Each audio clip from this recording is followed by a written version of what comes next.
Baiklah, saat ini kita akan kembali dalam mata kuliah biologi dasar. Kita sudah sampai pada materi metabolisme.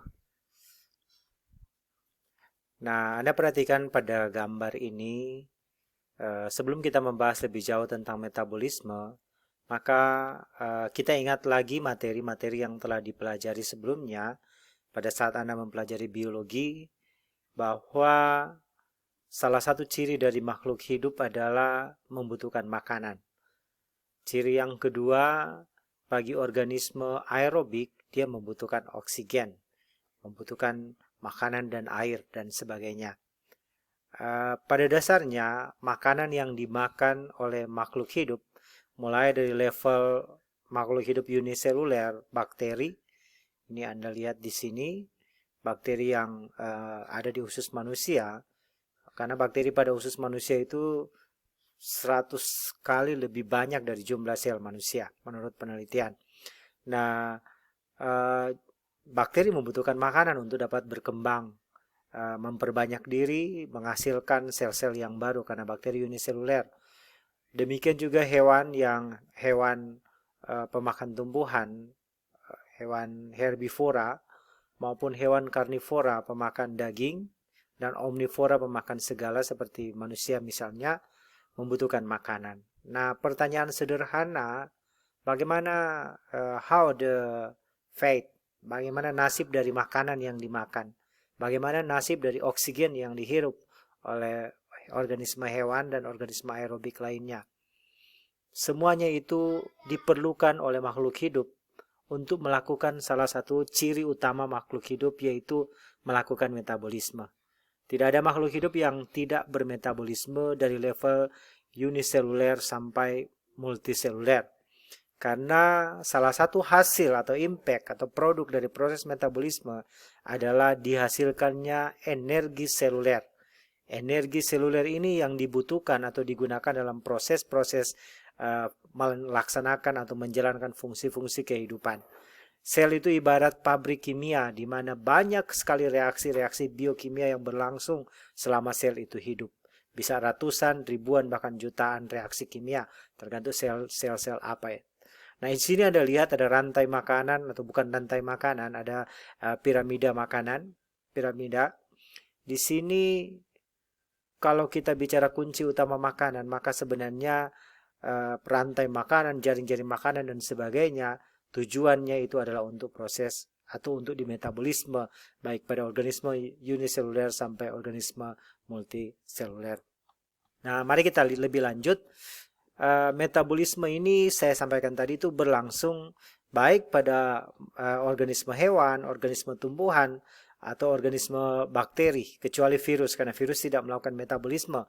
Virus tidak membutuhkan energi untuk proses mandirinya, karena virus merupakan parasit obligat, parasit yang dapat melaksanakan fungsi-fungsi propagasi atau perbanyakan dengan menginfeksi sel inang.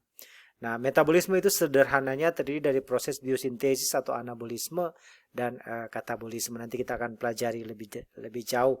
Di sini ada makanan. Sudah disampaikan tadi bahwa fate dari makanan adalah untuk proses metabolisme. Nah, metabolisme itu merupakan dapat didefinisikan sebagai aktivitas seluler yang sangat terkoordinasi. Bagi organisme multiseluler, kalau kita contohkan hewan, koordinasinya itu dikoordinasi secara molekuler, secara genetik, dan dikoordinasi pada level reaksi biokimia, atau di koordinasi level hormon, level enzim, dan sebagainya. Karena memang salah satu kunci utama dari metabolisme adalah enzim atau multi enzim, dan metabolisme itu pada organisme atau pada makhluk hidup itu menghasilkan pathway atau jalur metabolisme, atau apakah siklik atau non siklik nanti kita akan lihat sebentar. Pada dasarnya metabolisme baik pada organisme prokaryotik maupun eukaryotik itu dapat dibagi menjadi dua, yaitu metabolisme primer dan sekunder. Nah, kita banyak membahas metabolisme primer yang berlangsung terus-menerus pada makhluk hidup, kecuali metabolisme sekunder yang berfungsi pada kondisi-kondisi tertentu saja. Nanti kita akan bahas pada mata kuliah metabolisme sekunder di masa mendatang. Nah, metabolisme itu proses apa sih yang berlangsung pada metabolisme? Yaitu proses untuk mendapatkan energi dengan cara menangkap energi cahaya matahari, mengharvest, memanen, dan mengkonversinya menjadi molekul organik atau menjadi molekul yang menyimpan energi potensial, sehingga ketika energi molekul organik itu misalnya glukosa didegradasi atau diuraikan menjadi molekul penyusunnya, molekul ini akan melepaskan energi atau menghasilkan ATP. Nah, proses penyusunan molekul anorganik menjadi molekul organik yang kaya, yang menyimpan energi atau kaya energi potensial, itu anabolisme, sedangkan proses penguraian molekul organik yang tersebut menjadi molekul anorganik itu dengan melepaskan energi, itu proses katabolisme.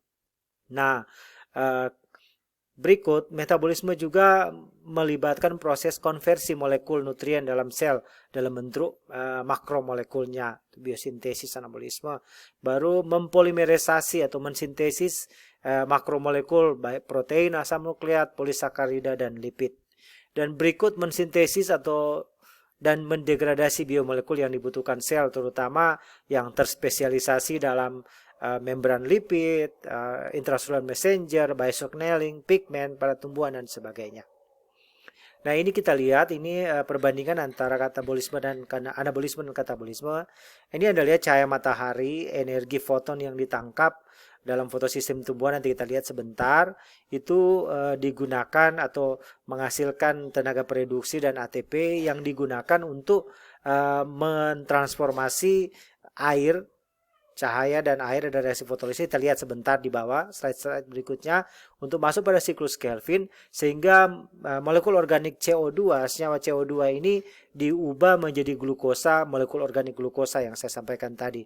Jadi ini pembentukan dari H2O, CO2, cahaya matahari, dari molekul-molekul anorganik menjadi molekul organik yang menyimpan energi tinggi, atau sehingga energi tinggi yang tersimpan pada glukosa pada dasarnya adalah berasal dari cahaya matahari pada glukosa. Kalau Anda lihat rumput-rumputan yang berfotosintesis, tumbuh-tumbuhan yang lain, alga, dan sebagainya.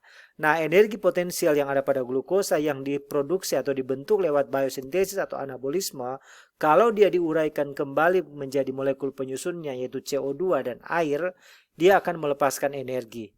Jadi pada reaksi anabolisme, ciri utama adalah reaksi yang menggunakan energi, dalam hal ini adenosin trifosfat, sedangkan pada reaksi katabolisme atau reaksi penguraian atau degradasi adalah menguraikan molekul organik menjadi molekul penyusunnya anorganik di sini dengan melepaskan energi, melepaskan panas juga, ya. Kalau pada fotosintesis ini kita lihat kloroplas, kalau fotosintesis, kalau pada tumbuhan. Sedangkan untuk katabolisme respirasi seluler itu berlangsung pada mitokondria. Jadi ini sederhananya ringkasan kita lihat. Nah, salah satu kunci dalam proses metabolisme adalah enzim atau yang dikenal dengan biokatalisator. Ini yang membedakan antara reaksi kimia kalau Anda ambil dua larutan yang warna kuning dan biru ini, atau paling sederhana yang Anda lakukan di rumah adalah membuat teh manis, yaitu ada gula, ada teh celupnya, baru ada air panas. Itu reaksi kimia yang berlangsung dalam gelas. Sementara reaksi biokimia itu berlangsung dalam sel. Wadahnya adalah sel, sehingga karena sel ini makhluk hidup, sel hidup dalam hal ini, maka proses-proses reaksi kimia yang terjadi pada sel dan pada benda mati, pada Erlenmeyer ini, itu sangat different. Nah, pada sel itu terkoordinasi, teratur, terregulasi, dan melibatkan enzim atau biokatalisator. Ini Anda sekedar mengingatkan enzim, mekanismenya ini enzim ini adalah senyawa atau substrat yang dikatalitis, ada situs aktif dari enzim, terjadi kompleks enzim substrat, terjadi reaksi katalitik di sini sehingga menghasilkan produk. Ini kalau disakarida, sukrosa, dia kalau dikatalisis oleh enzim sukrase ini, anggaplah enzim sukrase, dia akan menghasilkan glukosa dan fruktosa yang telah dipotong atau sebagai produk. Nah, enzim juga dapat dihambat oleh yang secara kompetitif, memperebutkan situasi, atau secara non kompetitif yang mengganggu fungsi enzim. Nanti kita bahas pada mata kuliah biokimia. Nah, tujuan utama pada metabolisme adalah menghasilkan ATP atau energi. Di samping juga membentuk senyawa-senyawa atau prekursor-prekursor molekul organik untuk fungsi-fungsi seluler. Tetapi yang paling banyak diperhatikan pada metabolisme adalah pembentukan energi dalam bentuk ATP. Nah, pertanyaan di sini, mengapa harus ATP atau adenosin trifosfat? Tanpa energi seluler dalam bentuk ATP ini, fungsi-fungsi dasar kehidupan seperti transport sel, kontraksi otot, pergerakan, fungsi otak, respon terhadap rangsang, baru respon terhadap aktivitas antibodi, antigen, dan sebagainya tidak akan berlangsung tanpa energi. Nah, molekul ini terdiri atas ada adenin atau basa nitrogen, ada adenin, ada gula deoksiribosa, ini sebenarnya nukleotida. Baru ada fosfat yang 3 radikal di sini, radikal fosfat sangat yang bermuatan. Ini kalau ATP ini dipotong atau dihidrolisis, dia akan melepaskan energi bebas. Nah, energi bebas yang dilepaskan di sinilah yang diterjemahkan atau digunakan oleh sel untuk fungsi-fungsi yang saya sebutkan tadi seperti transport sel, transport membran, dan seterusnya. Jadi energi bebas itu yang digunakan ketika terjadi hidrolisis ATP.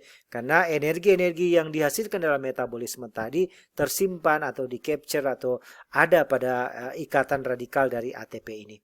Oke, nanti kita berkembang di diskusi karena saya hanya menggunakan screen-o-matic, waktunya terbatas. Nah, ini yang di metabolisme apa semua sih? Ada asam nukleat, ada protein, ada polisakarida, ada lipid. Kalau proses yang turun ke bawah, itu adalah proses katabolisme, menghasilkan energi. Tetapi kalau dia naik dari senyawa-senyawa penyusunnya ke atas, itulah reaksi anabolisme. Ini perbandingan ya. Untuk katabolisme, contohnya ini kalau karbohidrat didegradasi, kalau pada manusia dicerna, nanti terjadi penyerapan, di usus penyerapan dalam bentuk gula, glukosa, dia digligolisis, dan seterusnya. Kita lihat prosesnya sebentar ya.